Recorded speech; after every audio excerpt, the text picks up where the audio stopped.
Welcome to the Nanny Podcast. I'm Hannah Scher, the owner of Riviera Nannies, a worldwide nanny agency based in the south of France. I feel very passionately about everything nanny. One of the most important things we do at our agency is making sure our nannies have the careers and jobs that fit them the best, and we love supporting them in all areas of their lives and careers. That's why I wanted to start the Nanny Podcast. Here we talk about all things nanny, the good, the bad, and the awesome. Thank you for spending some time with me today and for listening to our podcast. Welcome to the Nanny Podcast. I'm Hannah Scher from Riviera Nannies. One time I had a prospective client tell me, after we had done her intake interview, filled out all the forms and she told me exactly what she wanted, which was an au pair. We'll get to that in a minute. And I told her that we could find the staff she needed. It just wouldn't be one person, but 2 or 3.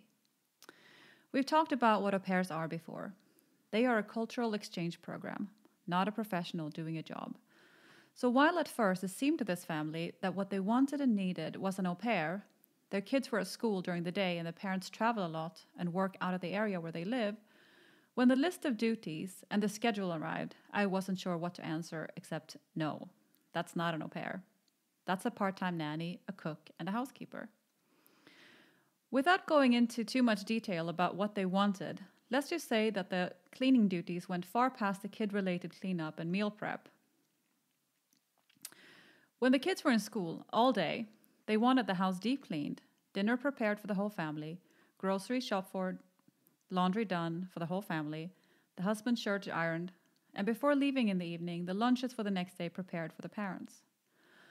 All these services are perfectly fine to outsource. In fact, we often encourage families who want to spend more time with their kids to hire a housekeeper and a chef a few hours a week to clean and prepare meals.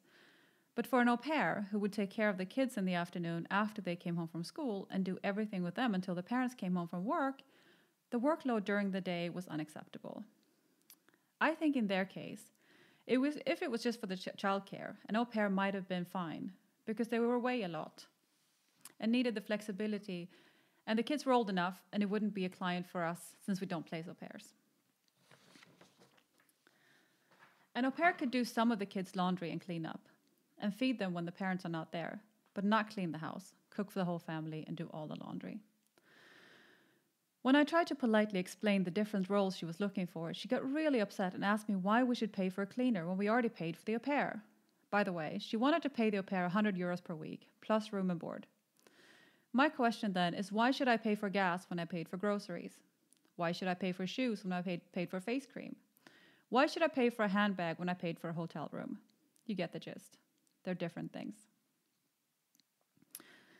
I told them that I pay my nanny and my cleaner. They do different things, and I can't do what they both do at the same time. So why should they? As you can imagine, she didn't like it and didn't end up hiring anyone with us. That's fine. I prefer to work with people who are respectful and not that entitled.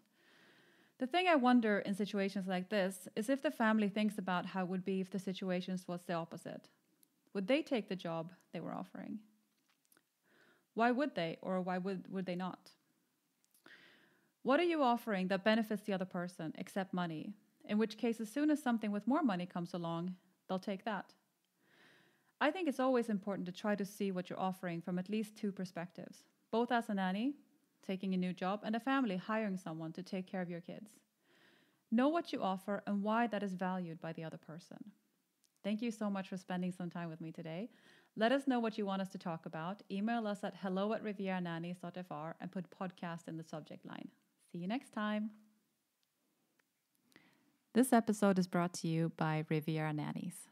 Riviera Nannies is a nanny agency based in the south of France and Monaco, but that places nannies all around the world. So if you are a nanny wanting to work anywhere, you can register. And if you're a family living anywhere, you can register.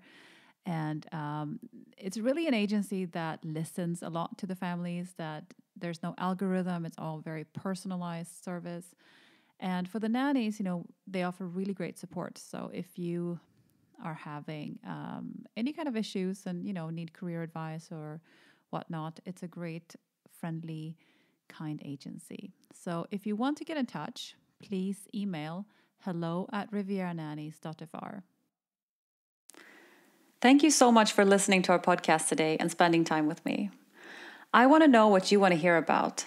If there's a topic you want us to cover, if you have questions for us that you want us to answer in a future episode, or if you just want to say hi, please email me at hello@rivieranannies.fr and put Nanny Podcast in the subject line. I would love to hear from you. Take a look at our show notes for links and details about today's episode.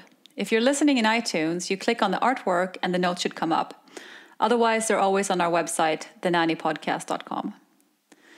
We have a pretty awesome newsletter that we send out both to nannies and families. You can subscribe to it on rivieranannies.fr or thenannypodcast.com. We want to thank our sponsors for supporting our podcast. And again, thank you to our listeners. This is your podcast. Thank you for listening.